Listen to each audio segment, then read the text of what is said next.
गुरुकुल में आज विद्यार्थियों का सैलाब उमड़ा हुआ था क्योंकि परीक्षा का परिणाम घोषित होने वाला था। कई छात्र प्रसन्न थे तो कई मुंह लटकाए खड़े थे। उनकी प्रसन्नता और उदासी अकारण नहीं थी।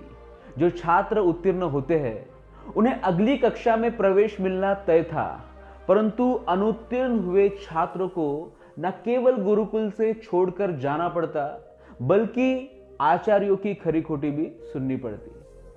क्यों रे मूर्ख, तू फिर अनुत्तीर्ण हो गया? तुझे मैंने समय रहते समझाया था ना कि इस बार उत्तीर्ण ना हुआ तो गुरुकुल से बाहर निकाल दिए जाएंगे। एक आचार्य किशोर विद्यार्थियों को डांट रहे थे और वह बेचारा चुपचाप सुन रहा था।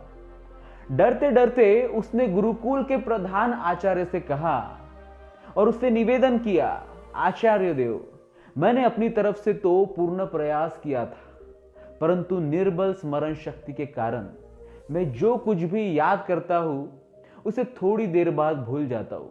कृपया मुझे एक अवसर और देने की कृपा करें। यदि तुझे कुछ स्मरण ही नहीं रहता तो फिर तू कैसे उत्तीर्ण हो पाएगा और तेरे विद्याधन करने का भी क्या लाभ होगा? यदि देवता भी तुझ पर कृपा करे ना तो भी तुझ जैसे जड़ बुद्धि को उत्तीर्ण नहीं करा सकते। आचार्य ने अपने इन तीव्र शब्दों के साथ वरदराज की खूब बुराई की और उस पर चिल्लाते हुए उसे गुरुकुल से बाहर निकल जाने के लिए कहा। कक्षा के सभी छात्र उस पर हंसने लगे और उस पर चिल्लाते हुए उसे गुरुकुल से बाहर निकल जाने के लिए उन्होंने कहा। कक्षा के सभी छात्र उस पर हंसने लगे। वह बेचारा भी मुंह लटकाए वहां से निकल गया। अनेकों प्रश्न उसके मन में उथल पुथल मचाए हुए थे कि कैसे वह अपने घर लौटेगा, माता पिता को जाकर क्या उत्तर देगा जब लोगों को पता चलेगा कि उसे गुरुकुल से निकाल दिया गया है, तब वह कैसे उनका सामना कर पाएगा। वरदराज का हृदय बैठा जा रहा था। आखिर उसने अपनी ओर से तो भरकस प्रयत्न किया था, रात रात भर बैठकर पढ़ाई भी की थी, लेकिन यदि फिर भी उत्तीर्ण ना हो सका तो वह क्या कर सकता था? सवालों के भंवर में फंसा वह अब अपने गांव के पास ही आ पहुंचा था, पर क्योंकि धूप बहुत तेज चल रही थी इसलिए उसने थोड़ा विश्राम करने का निश्चय किया। गर्मी की तपती दोपहर में सूरज की तेज रोशनी सबको जला रही थी, पर यह भूख भी उसे बेहाल की हुई थी। इसलिए पास के किसी कुएं की जगत पर जाकर उसने सत्तू खाने का निश्चय किया, जिसे वह गुरुकुल से लेकर चला था। कुएं पर कई लोग खड़े थे, प्यास के मारे सब बेहाल थे, इसलिए बार बार डेगची को कुएं में डालकर और शीतल जल निकालकर पी रहे थे। रस्सी के बार बार रगड़ने से कुएं के किनारे लगा पत्थर भी घिसने लग गया था। लोग जितना पानी निकालते पत्थर उतना ही घिसता जाता। वरदराज चुपचाप बैठकर यह सब देख रहा था। अचानक ही उसके मन में एक विचार आया।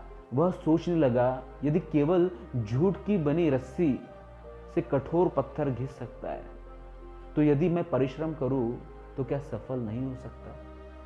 आखिर दिमाग पत्थर से ज्यादा कठोर तो है नहीं। वरदराज के मन में आशा की ज्योति जगमगा उठी। वह उठ खड़ा हुआ और तुरंत ही उसने निश्चय किया कि वह वापस गुरुकुल लौट जाएगा और फिर से अध्ययन आरंभ करेगा।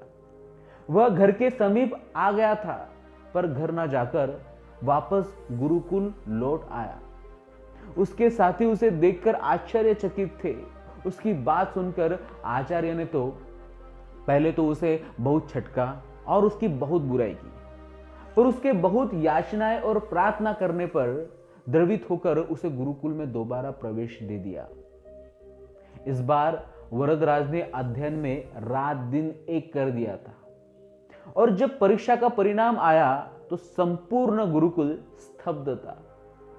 जी हां, वरदराज न केवल उत्तीर्ण हुआ था बल्कि उसने संपूर्ण विद्यालय में प्रथम स्थान हासिल किया था। एक समय जग मूर्ख समझे जाने वाला यह बालक आगे चलकर संस्कृत का बहुत बड़ा विद्वान बना। उसने कई अद्वितीय ग्रंथों की रचना की। छात्र उसका शिष्य बनना गौरव की बात समझते थे। पर यह सब किसी जादू से संभव नहीं हुआ था। यह आश्चर्यजनक परिणाम उपजा था संकल्प की अमोघ शक्ति से। कठोर परिश्रम और प्रबल इच्छा शक्ति के बल पर ही यह असंभव कार्य संभव हुआ था। कामयाब लोग गलत नहीं कहते। निश्चय ही संकल्प सफलता का प्रथम सूत्र है। सच्चा संकल्प एक ऐसा अचूक अस्त्र है जो कभी खाली नहीं जाता। यदि हम किसी भी कार्य को करने का संकल्प कर ले तो ऐसा कौन सा अवरोध है जो उसके मार्ग में चट्टान बनकर खड़ा हो? निस्संदेह कुछ भी नहीं। भगवान बुद्ध ने कहा था कि मुझे पूर्ण विश्वास है कि ब्रह्मांड में कोई भी शक्ति किसी भी व्यक्ति को उस चीज को हासिल करने से नहीं रोक सकती जिसका वह वास्तव में हकदार है। यदि मन अपनी पूर्ण क्षमता में जागरूक है तो हर चीज पाई जा सकती है।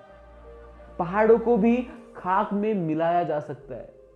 संकल्प दूसरी किसी भी चीज से ज्यादा शक्तिशाली है।